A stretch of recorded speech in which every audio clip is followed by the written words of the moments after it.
오늘 말씀의 제목은 예수님은 누구신가입니다. 여러분 이미 잘 알고 있는 주제예요.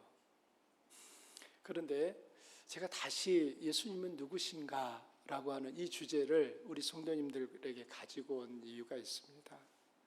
예수님이 누구신지 잘 아는 것과 그 예수님이 누구신지를 잘 아는 것이 내 삶과 연결이 잘 되고 있는지 다시 한번 확인해 보기 위함인 것입니다.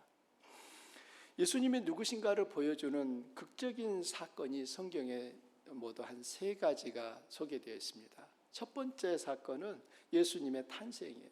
예수님이 태어날 때, 여러분 한번 생각해 보십시오.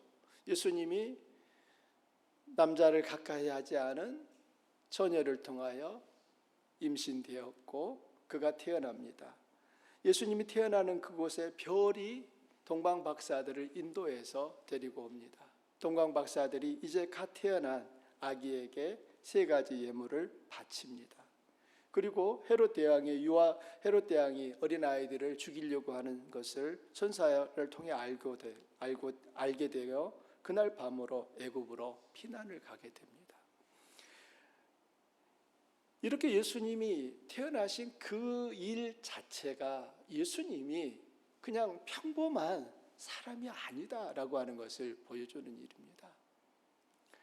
두 번째 예수님이 누구신가를 보여주는 극적인 사건은 오늘 본문입니다. 예수님이 세례를 받으시는 장면이에요.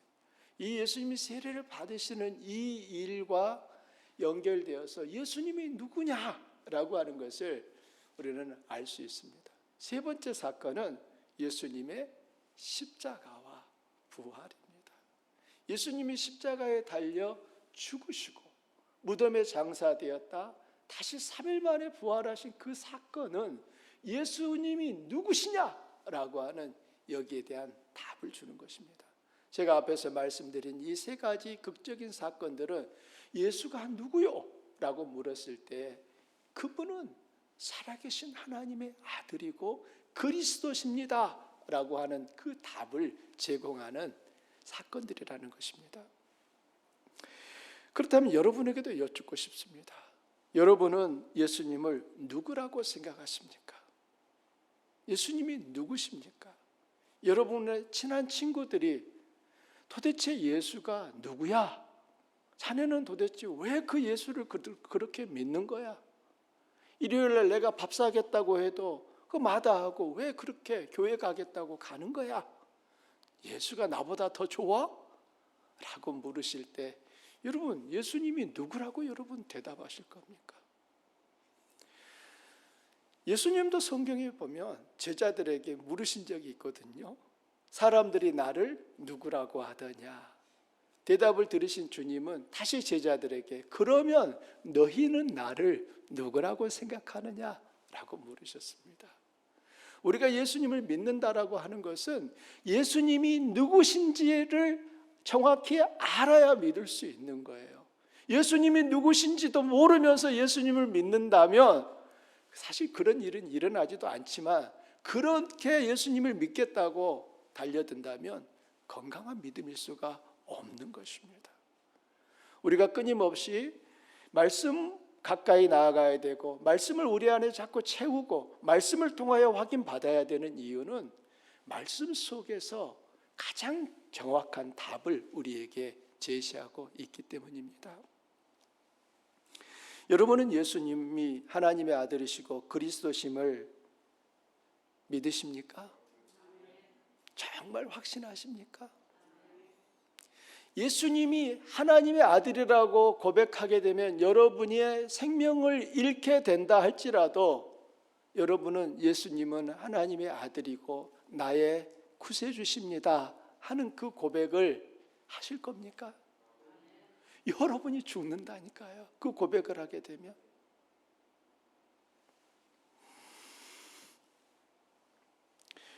그 고백을 할 수 있다면 너무너무 감사한 일이에요. 그런데 하나님은 우리에게 그렇지 참 그 고백이 귀한데 그럼 너의 삶은 어떠니? 라고 우리에게 물으시는 것입니다. 과연 나는 내 삶을 통하여 예수 그리스도가 나의 구주심을 드러내고 있느냐라고 하는 것입니다. 여러분은 예수님을 여러분의 참 주인이라고 고백하십니까? 많은 성도님들이 예수님이 십자가에 못 박혀 죽으신 사실을 믿습니다. 그리고 그분은 나의 구세주라고도 인정합니다. 그런데 예수님이 나의 주인이라고 하는 그 부분에 대하여서는 온전히 맡기지 못하는 경우들을 자주 보게 됩니다. 신앙이 없어서가 아니에요. 예수님을 따르면서도 내 삶에 있어서 주도권만은 내가 가지려고 하는 이 경향이 여전히 많다라고 하는 것입니다. 우리는 젊은 부자 청년이 예수님 앞에 나와서 내가 예수님을 따르겠다라고 했을 때 주님이 그에게 요구하신 것은 그러면 네 재산을 가난한 사람들에게 주고 나를 따르라 라고 말씀하십니다. 그때 이 청년의 반응이 어떠했습니까? 그가 기뻐하면서 돌아갔습니까? 근심하며 돌아갔습니다. 그는 예수님을 자신의 구주로 인정했지만 예수님을 자기의 주인으로까지 인정하지는 못한 거예요. 그 부자 청년에게 있어서 주인은 예수님이십니까? 아니면 그의 재물입니까? 재물인 거예요. 만일 예수님이 그의 주인이었다면 그는 어떻게 했을까요? 예수님의 말씀대로 그의 재물을 가난한 자들에게 주고 예수님을 따랐을 것입니다. 실제 역사 속에서 프란시스코라고 하는 사람은 그렇게 했습니다. 그는 이탈리아 출신이었는데 부잣집 아들이었어요. 그러나 프란시스코가 예수님을 인격적으로 만나면서 그는 예수님의 제자가 되기를 원했습니다. 그러자 그는 그의 아버지 집을 나설 때 그가 입었던 모든 옷을 다 벗어놓고 벌거벗은 몸으로 그 아버지 집에서 나왔습니다. 이유는 내가 주님을 따름에 있어서 아버지 것은 단 하나도 내가 가지고 가지 않겠습니다. 그리고 프란치스코는 주님을 따르는 삶을 살게 되는데 그의 별명이 탁발 스승이었습니다. 가난한 자들과 같이 더불어 살아가고 그 프란시스코를 따라서 같은 신앙 전통을 이어가는 사람들이 지금도 로마 가톨릭 교회 안에 프란시스코라고 하는 그 회가 있습니다. 프란시스코가 가서 산에 들어가게 되면은 새들이 그 프란시스코 옆에 와서 같이 앉아 있고 노래를 하고 하는 이런 일들이 많았다는 거예요. 프란시스코를 만나면은 사람들이 예수님을 떠올렸다라고 하는 것입니다. 우리가 프란시스코와 같이 해야 된다 그 말을 하는 게 아니에요.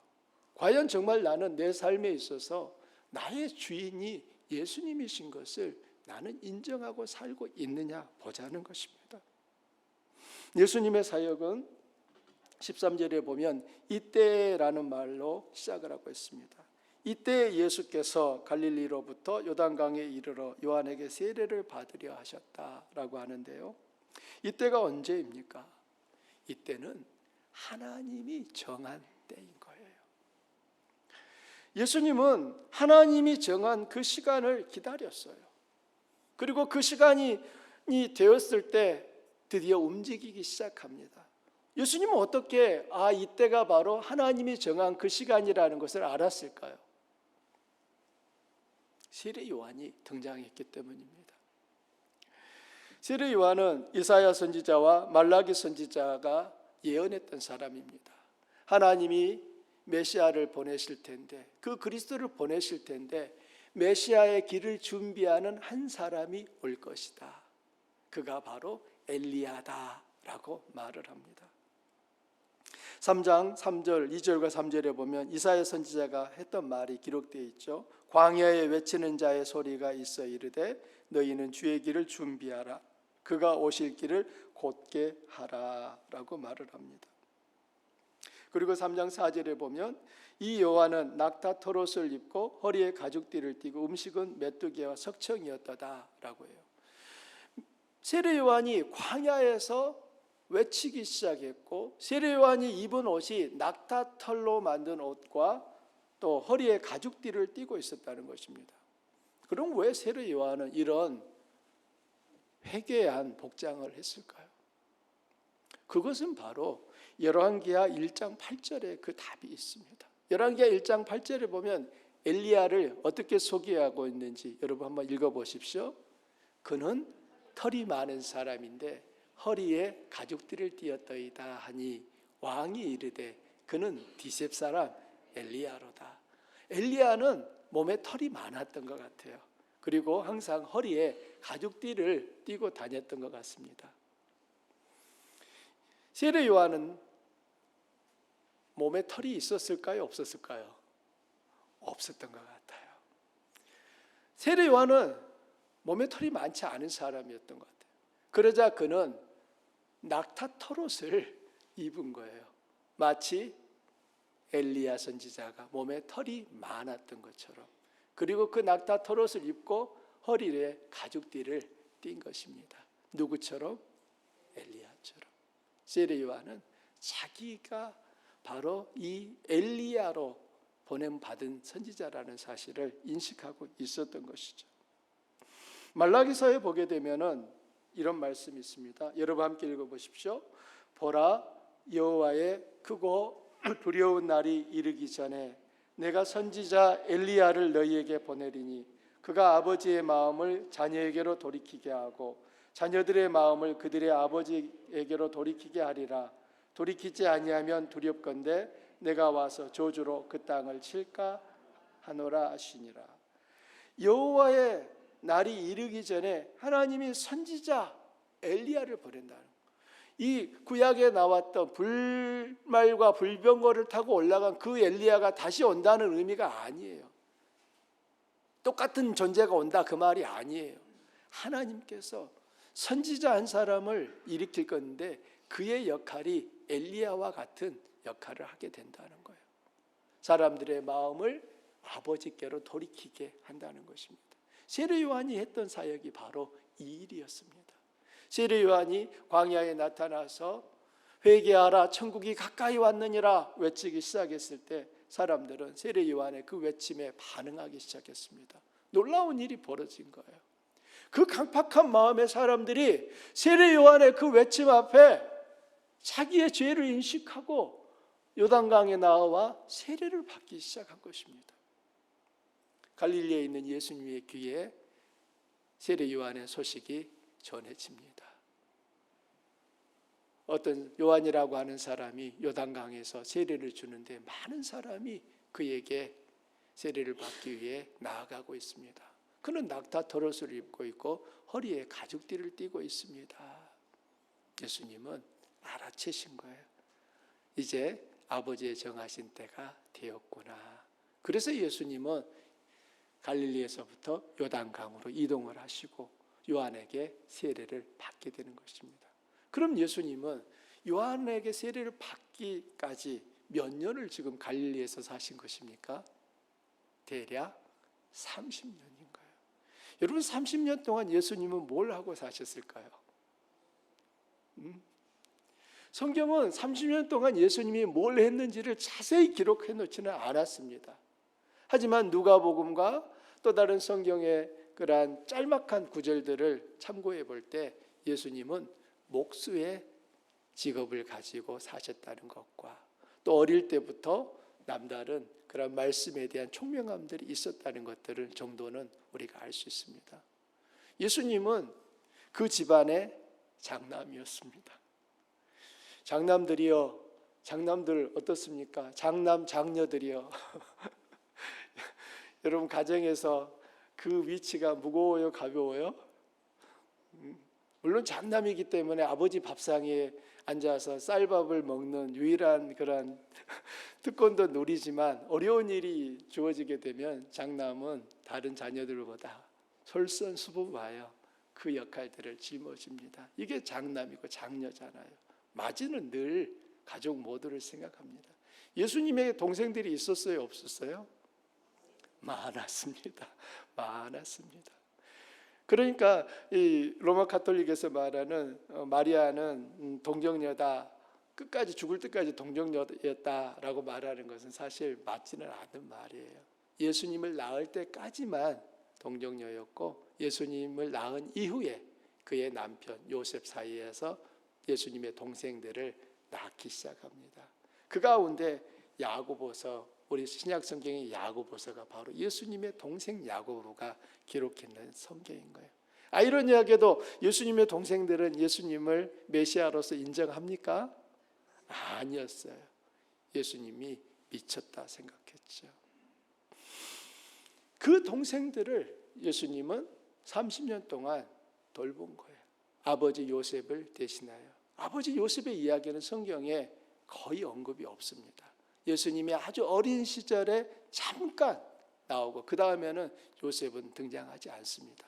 12살까지의 기록으로만 요셉이 등장합니다. 그걸 보면서 학자들은 아마도 요셉은 일찍 세상을 떠났던 것 같다라고들 생각합니다. 저도 그것이 일리가 있다라고 생각하고요. 그러면 보십시오. 그 집에서 가장은 누굽니까? 예수님인 거예요. 예수님도 우리 성도님들이 날마다 경험하시는 그 일상의 삶을 사신 거예요.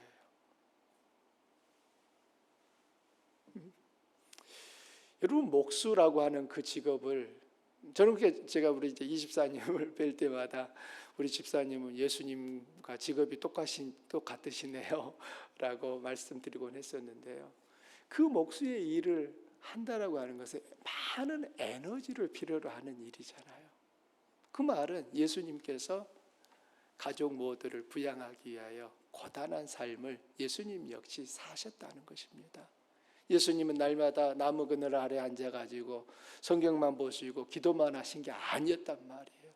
그분 역시 우리 성도님들처럼 매일의 일상에 무거운 삶의 짐을 지고 사셨던 거예요. 언제까지? 하나님의 정한 때까지. 여러분의 삶 속에서 일을 하실 때 힘이 드시거든 예수님을 떠올리십시오. 예수님도 이랬었지. 아침 일찍 나가서 기계에 시동을 걸고 온도를 올려서 점심 먹을 시간도 없이 열심히 그냥 옷을 다리고 또 말리고 하는 이 일을 반복하면서 지치지만 그때마다 예수님도 아마 힘드셨을 거야 라고 여러분 생각하시면 다소 위로가 되리라고 생각합니다. 그럼 이렇게 여쭤볼게요. 왜 예수님은 그런 30년의 시간을 땀 흘리면서 몸에서 땀내 나는 그런 삶을 사셨을까요? 왜 그랬을까요?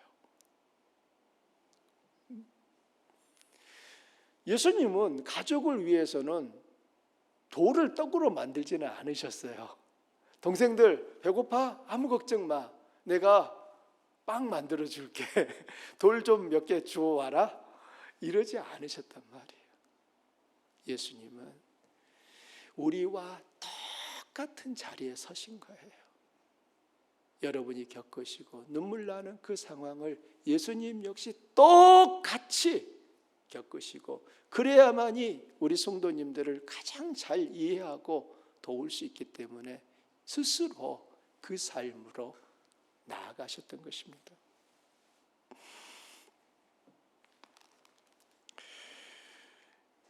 예수님이 갈릴리에서 요단강으로 왔을 때 이미 요단강에는 많은 사람들이 세례를 받기 위해 줄을 서 있었습니다. 예수님도 그 많은 사람들 사이에 이제 줄을 섰습니다. 앞에서부터 사람들이 차례대로 이제 세례를 받습니다. 그때 요한이 침례를 줬는지 우리가 장로교에서 주는 머리에 물을 뿌리는 이런 세례를 줬는지 정확하지는 않아요. 그래서 여기서 이제 세례파하고 침례파가 좀 나눠지지 않습니까? 중요한 것은 세례 요한이 주고 있었다는 거예요. 그런데 예수님도 그 자리에서 이제 순서를 기다리는데 여러분 세례가 뭡니까? 자기의 죄를 용서받기 위해, 즉 자기의 죄를 씻음받기 위해 행하는 의식이었잖아요. 그러면 예수님이 세례를 받기 위해 그 많은 사람들처럼 줄을 서 계신다라고 하는 것은 예수님도 세례가 필요한 분이었다는 것입니까? 죄를 용서받아야 될 필요가 있어서 예수님도 지금 세례를 받으려고 그 줄 가운데 서 계신 겁니까? 어떻게 생각하세요, 여러분?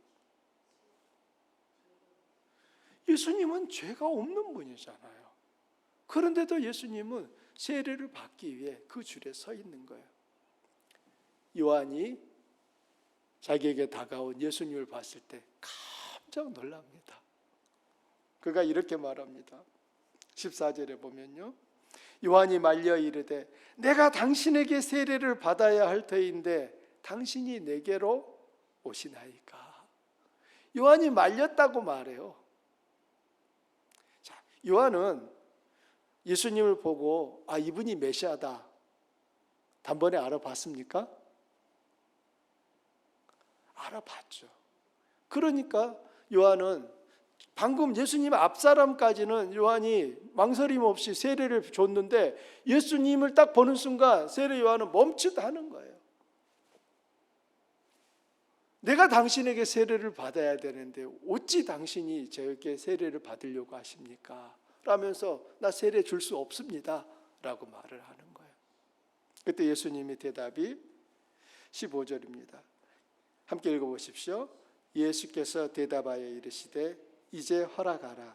우리가 이와 같이 하여 모든 의를 이루는 것이 합당하니라 하시니 이에 요한이 허락하는지라.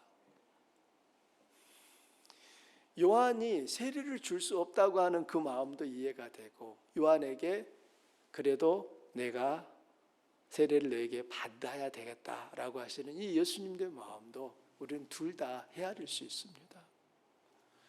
그렇죠. 예수님은 죄가 있어서 죄 용서가 필요하시기 때문에 세례를 받으시려고 하는 게 아니에요. 지금 예수님은 여러분과 저 모든 사람들의 죄를 짊어진 메시아로서의 그 사명을 시작하는 자리에 서 계신 것입니다. 예수님 당신의 죄 씻음을 위해서가 아니라 우리 죄 지은 우리와 똑같은 자리에서 그 자리에서 서서 하나님의 뜻을 이루어 가기 위하여 예수님은 세례를 받으시겠다고 하는 것입니다. 그리고 요한이 이제 예수님에게 세례를 베푼 거예요. 여러분, 세례 요한이 나타났을 때 이 유대인들이 엄청 놀랐던 것을 우리는 확인할 수 있습니다.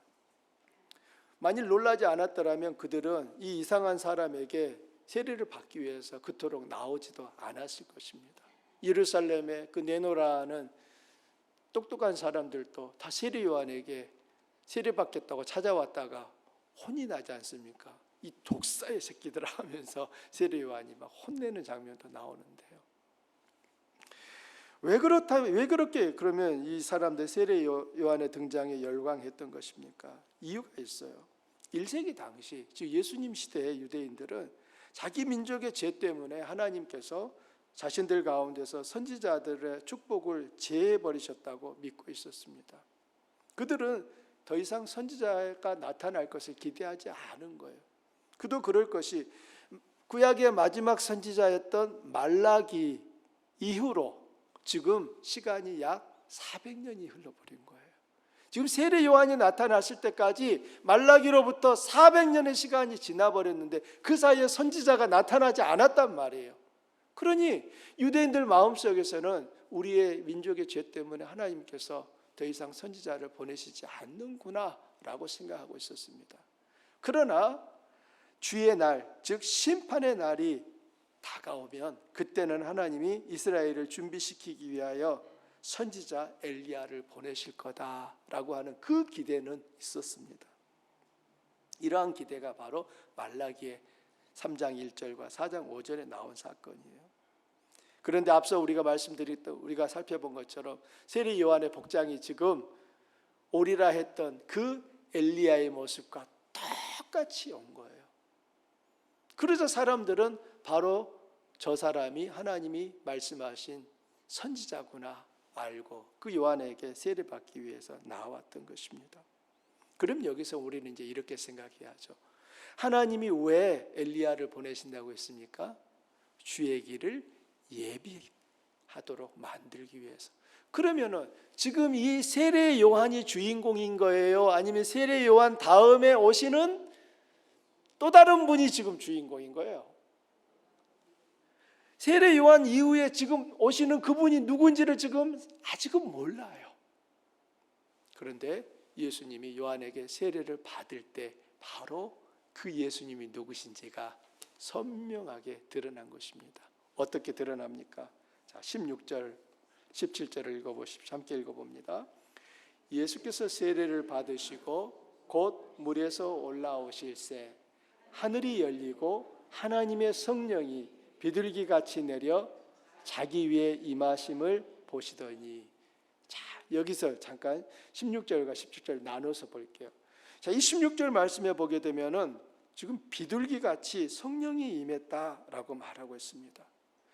요한에 나타난 것은 하나님의 심판을 상징하는 거예요. 주의 임박한 날이 임하게 되면 선지자 엘리야가 올 거라고 했어요. 이 주의 임박한 날이라고 하는 것은 하나님이 심판하시는 날로 이해되고 있었습니다. 그런데 그 요한이 나타났는데 지금 성령이 비둘기처럼 임하시는 거예요. 창세기 8장 11절에 보면 이 비둘기는 노아에게 홍수 심판 후에 하나님의 은혜의 소식을 전하는 매개체로 나타나게 됩니다. 이런 사실에 익숙했던 유대인들은 비둘기를 구원의 소식을 전하는 성령의 상징으로 이해했습니다. 즉 심판을 상징하는 요한의 세례 이후에 비둘기같이 나타난 성령은 새로운 은혜의 시대와 새로운 창조의 시작을 알리는 의미로 이해되었던 것입니다. 예수님이 물에서 올라오실 때 성령이 비둘기처럼 그분 위에 임하셨다라고 하는 것이 그래서 중요한 거예요. 하나님이 일하고 계신 그 역사가 세례 요한으로 끝나는 것이 아니라 세례 요한을 통하여 당신이 보내실 그 메시아를 세상 앞에 나타내 보이시는 거고, 바로 예수가 하나님이 보내신 바로 그 메시아라고 하는 증거가 성령이 비둘기처럼 그분 위에 내려오시는 것으로 입증되었다라고 하는 것입니다. 요한도 예수님이 줄에 서 계신 동안 몰라봤어요. 그렇지만 예수님을 보는 순간 요한은 이분이 다른 사람들과 다르다는 것을 알았습니다. 어떻게요? 모든 사람들은 자기가 지은 죄에 대한 용서를 받기 위해 지금 세례를 기다리고 있는데, 예수라고 하는 이 갈릴리 청년은 그 얼굴에 다른 거예요. 죄가 그에게서 느껴지지 않는 거예요. 그래서 요한도 이분이 보통 분이 아니라는 것을 알아봤지만 예수님이 세례를 받고 성령이 그 위에 임하시는 것을 보면서 더 그의 확신이 분명해지는 것입니다. 여기서 예수님이 누구신가가 끝나지 않습니다. 17절을 보십시오. 하늘로부터 소리가 있어 말씀하시되 이는 내 사랑하는 아들이요 내 기뻐하는 자라 하시니라. 하늘로부터 소리가 들려오는데 그 소리가 어떤 내용이었습니까? 이는 내 사랑하는 아들이다. 내가 기뻐하는 사람이야. 이 소리가 들리는 것입니다. 이 음성은 시편 2편 7절과 이사야 42장 1절에 동일한 내용이 나오고 있습니다. 그렇다면 하늘에서 들려온 이 음성은 누구의 소리겠습니까? 성부 하나님의 소리였던 거죠.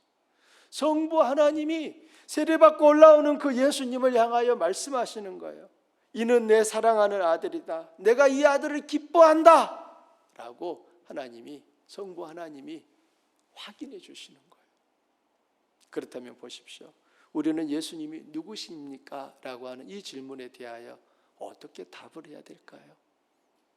예수님은 살아계신 하나님의 아들이고 우리를 구원할 그리스도입니다. 이렇게 말할 수 있죠. 이 고백 어디서 많이 들어본 고백 아닙니까? 베드로의 고백이에요. 그런데 여러분, 베드로가 그 고백을 하기 전에 먼저 고백했던 제자가 있었습니다. 요한복음에 나오는데 여러분 이번에 찾으셨어요? 그 제자가 누구였더라? 낫이었는데, 나다나엘이었죠. 나다나엘이 예수님을 향해서 당신은 그리스도고 살아계신 하나님의 아들입니다. 그 고백을 나다나엘이 먼저 합니다. 그렇다면 하나님의 백성들은 예수님에 대하여서 고백하는 내용이 똑같아요. 당신은 살아계신 하나님의 아들이고 그리스도십니다. 이 고백을 하는 것입니다. 이게 예수님이 누구십니까에 대한 정답이에요. 그렇다면 보십시오. 우리는 예수님이 하나님의 아들이라고 하는 이 사실을 믿고 확신하는데 과연 정말 내 삶은 그러느냐, 이 부분을 좀 살펴보겠습니다. 여러분 읽어보셨는지 모르겠는데요, 엔도 슈샤코라고 하는 이 작가가 쓴 침묵이라고 하는 소설이 있습니다. 한번 화면을 보여주시겠습니까? 이 침묵이라고 하는 이 책의 부제가 이렇습니다. 하나님, 왜 당신은 침묵만 하고 계십니까? 당신은 지금 어디 계십니까? 이게 이 책의 부제예요. 여러분 보시듯이 침묵이에요. 이 침묵이라고 하는 책의 배경은 일본입니다. 무자비하게 죽어가는 이 신도들 앞에서 배교를 선택하는 한 신부의 어떤 인간적인 갈등과 또 하나님의 침묵 속에 담겨 있는 그 사랑을 그린 이야기가 이 침묵의 주요 스토리입니다. 어느 날 로마 교황청에 예수회에서 일본에 파견한 포르투갈 신부 페리라가 구멍 매달기 고문을 받고 배교를 했다는 보고가 들어오면서 이야기가 시작이 됩니다. 그 소식을 듣고 누구보다 놀란 사람이 있었어요. 페레이라의 제자였던 로드리코 신부였습니다. 로드리코는 그럴 리가 없다는 거예요. 페레이라 신부님이 주님을 배신했다? 그런 일이 일어날 수 없다. 그래서 로드리코는 직접 자기가 그것을 확인하기 위하여 동료와 함께 일본으로 떠나게 됩니다. 이렇게 두 명의 신부가 일본을 향해 가는 중에 마카오에서 한 사람이 병이 들어 남게 되고 거기서 만난 다른 일본인 한 명과 함께 일본에 잠입하는 데 성공합니다. 그리고 로드리코는 일본에서 자기의 눈으로 그 땅에서 행해지고 있는 심각한 박해 현장을 보며 엄청난 신앙적 고뇌와 인간적 갈등 사이에 고뇌하게 됩니다. 그는 수많은 신도들이 고문과 박해로 죽어가는 것을 보며 괴로워합니다. 그의 마음속에 하나님에 대하여서 이런 불만이 있는 거예요. 왜 하나님 가만히 계십니까? 왜 하나님 보고만 계십니까? 지금 당신의 자녀들이 당신의 이름을 지키기 위하여 이렇게 죽어가고 있는데 왜 하나님 가만히 계십니까? 이게 로드리코 신부의 그 마음속에 풀리지 않는 수수께끼인 거예요. 분명히 하나님 살아계신데 그분은 하나님이시고 전능자시고 구주시고 모든 일을 하실 수 있는 그분이 왜 당신의 백성들이 이렇게 하나님의 이름을 비웃는 자들의 총칼 앞에 난도질을 당하는데도 가만히 계시느냐? 이게 풀리지 않는 숙제였습니다. 그러면서 이렇게 묻습니다. 하나님, 당신 지금 어디에 계십니까? 하나님이 대답하셨을까요? 안 하셨을까요? 하나님은 아무 말씀 없어요. 그래서 책 제목이 침묵인 거예요. 이쯤 되면 하나님이 로드리코 믿음을 지켜 이렇게 말씀하시더니 로드리코야 아니야 나의 계획은 이런 거야 이렇게 보여주시면 좋은데 하나님은 가만히 계신 거예요. 마치 안 계신 것처럼. 저는 우리 성도님들의 삶들도 이와 같은 경험들을 하고 계시다고 생각합니다. 하나님께 부르짖는데, 하나님을 믿고 있는데 내 삶 가운데 일어나는 현실은 하나님의 음성이 전무한 거예요. 마치 안 계신 것 같아요. 그동안 나는 있지도 않은 하나님을 있는 것으로 착각하고 그 하나님 앞에 살아온 것처럼 생각되는 그 삶의 순간이 우리에게 한 번으로 그치지 않는다는 사실이에요.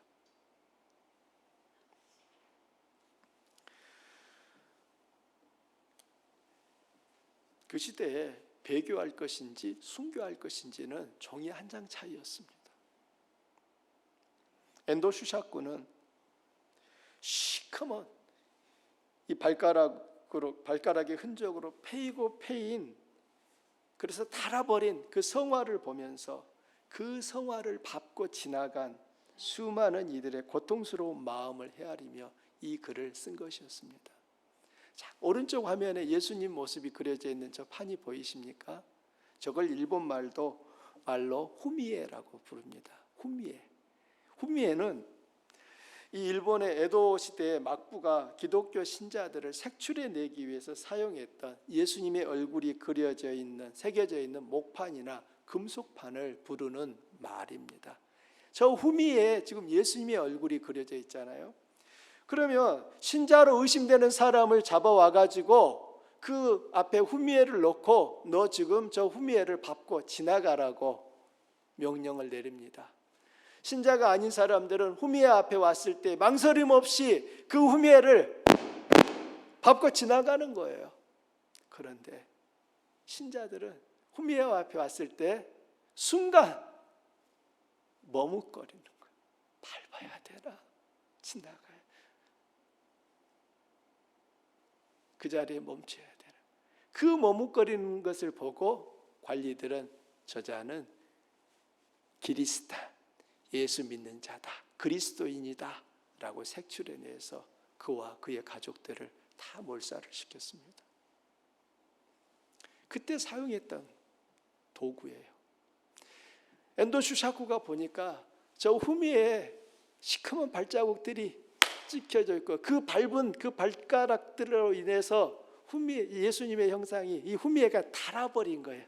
그걸 보면서 수많은 사람들이 밟고 지나간 후미에, 그리고 그 지나간 사람들 중에서 그리스도인이면서도 그 후미에를 밟고 지나가면서 가슴 아파했던 그 신자들을 생각하며 엔도 슈샤쿠가 침묵이라는 소설을 쓴 것입니다. 사랑하는 성도님들, 우리도 크게 다르지 않잖아요. 내 삶에 있어서 후미에가 항상 내 앞에 있거든요.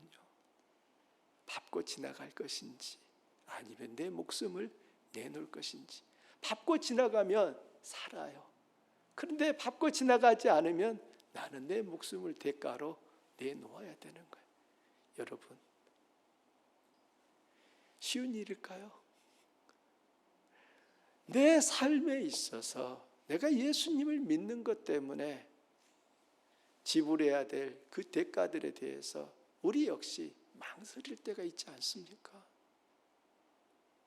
이번 한 번만 내가 밟고 지나가자, 다음에는 절대로 안 밟아야지, 그렇게 작심하고 밟고 지나갔는데 다음번에 보면은 또 후미에를 밟고 지나가야 될 그 상황이 내 앞에 오는 이 현실을 맞이하면서 끊임없이 우리 고통스러워하지 않습니까?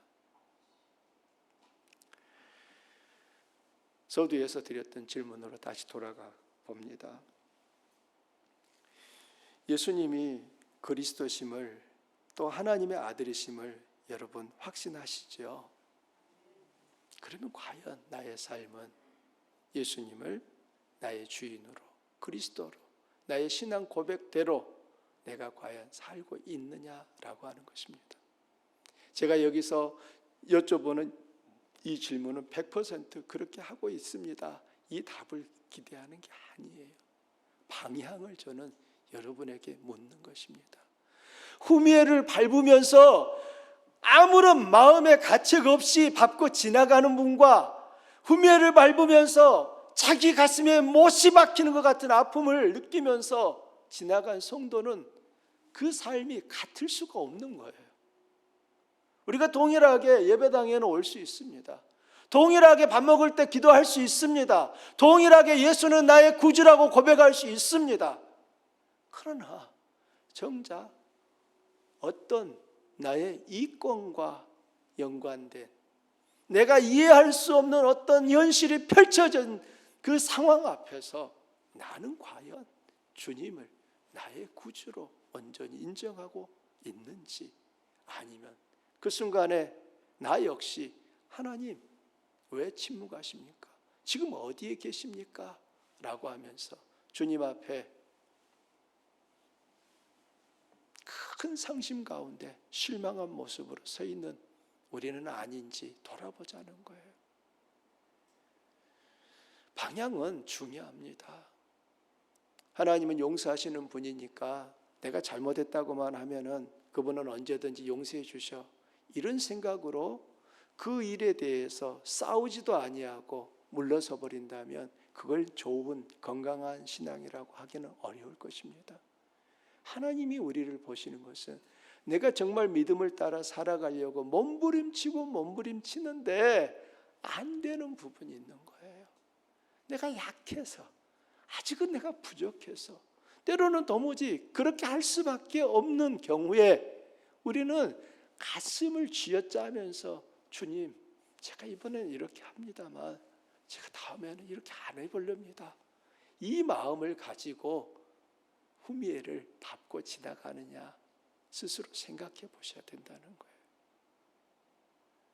우리 교회가 하나님 앞에서 시작되었고 주님이 기뻐하시면 저희 교회가 더 많은 사역들을 감당할 수 있게 될 것입니다.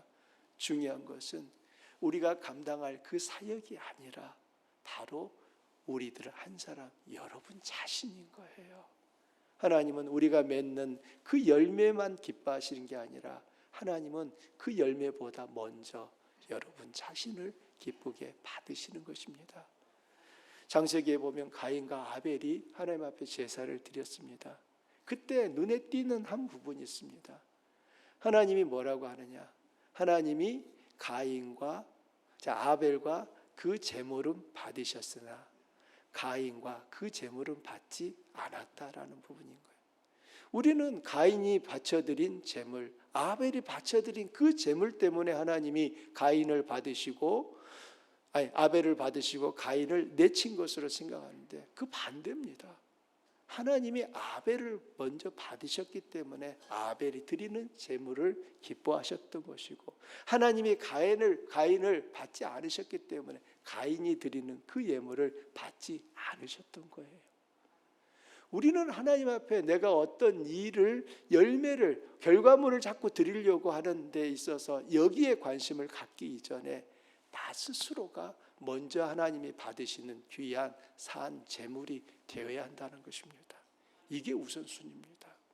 저도 우리 성도님들도 나를 먼저 하나님 앞에 드리는 것이고 내 삶에서 맺는 그 열매들을 그 다음 하나님이 받으신다는 사실을 기억하시고 이번 한 주간을 또 살아가시기를 바랍니다.